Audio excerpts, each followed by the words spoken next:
오늘은 과연 어떤 책을 소개해 주실지 정말 기대가 됩니다. 네, 오늘 제가 들고 나온 책은 아주 재미있는 역사소설 삼한지입니다. 살수대첩이라고 들어보셨죠? 네.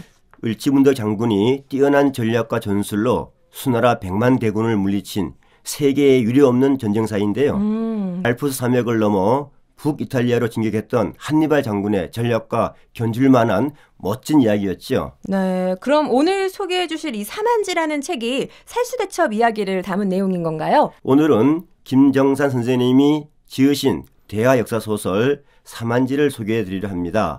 김정산 소설가의 삼한지는 고구려 백제 신라의 삼국을 의미하고요.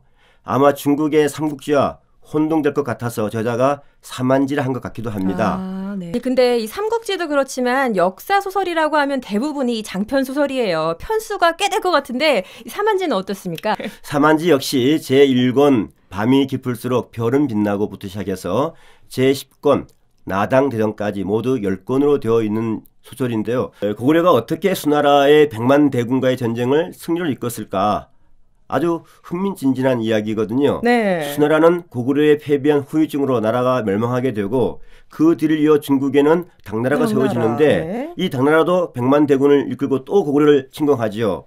고구려는 이번에도 당나라를 아주 통쾌하게 무찌릅니다. 네. 백제도 무왕이 등극하면서 최강 백제를 건설해서 한강의 주인으로 군림하게 되는 이야기. 일본이 사실은 우리의 형제 아우나라였죠. 그 형제 나라를 도와주는 이야기 등이 흥미진진하게 펼쳐집니다. 이 행복한 주말 북카페 시간을 통해서 굳이 이 책을 소개해 주시는 이유라도 있으실까요? 늘 삼한지를 소개할 때마다 삼한지의 영웅 6명을 소개하곤 합니다.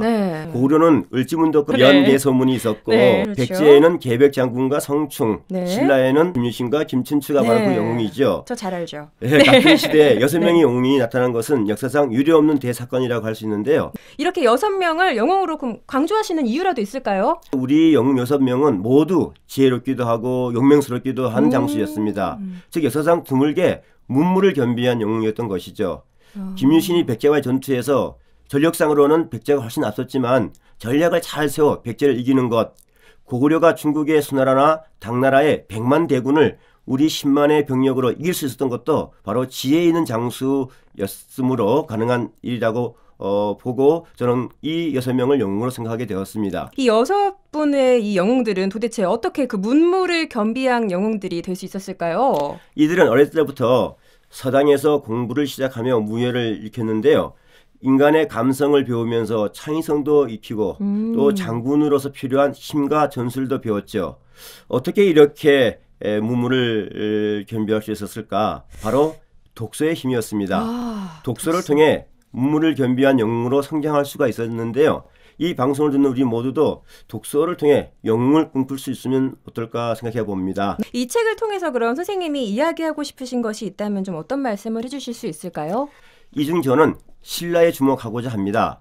가장 미약한 나라가 신라였죠. 그런데 가장 강대국인 고구려를 무너뜨리고 어떻게 삼국을 통일할 수 있었을까? 같은 민족을 포용하고 화합하는 민족사랑 정신이 있었다는 것을 책을 보면서 읽을 수가 있었는데요. 가장 약한 나라 신라가 삼국을 통일하는 모습을 보면서 현재 우리 가정과 사회가 당장은 미약해 보이더라도 꿈을 잃지 않았으면 어떨까 좋겠다 생각해 봅니다. 와, 우리 오늘 끝으로 청취자 여러분들께 하고 싶은 말씀 듣고 행복한 주말 북카페 여기서 마무리할게요. 예, 역사에 만약이라는 말은 존재하지 않는다고 합니다만 만약 신라가 아니라 고구려가 삼국을 통일했다면 우리나라가 어떻게 되었을까? 여러분은 김유신과 김춘추를 민족의 영웅으로 볼 것인지 민족의 역적으로 볼 것인지 이것은 옳고 그름의 문제가 아닌 것 같습니다. 각자의 역사관에 따라 다를 수 있다는 것이죠. 우리는 살아가면서 이와 유사한 관점의 차이와 대립을 경험하게 되는데요. 그래서 바른 역사관을 정립하는 것도 매우 필요합니다.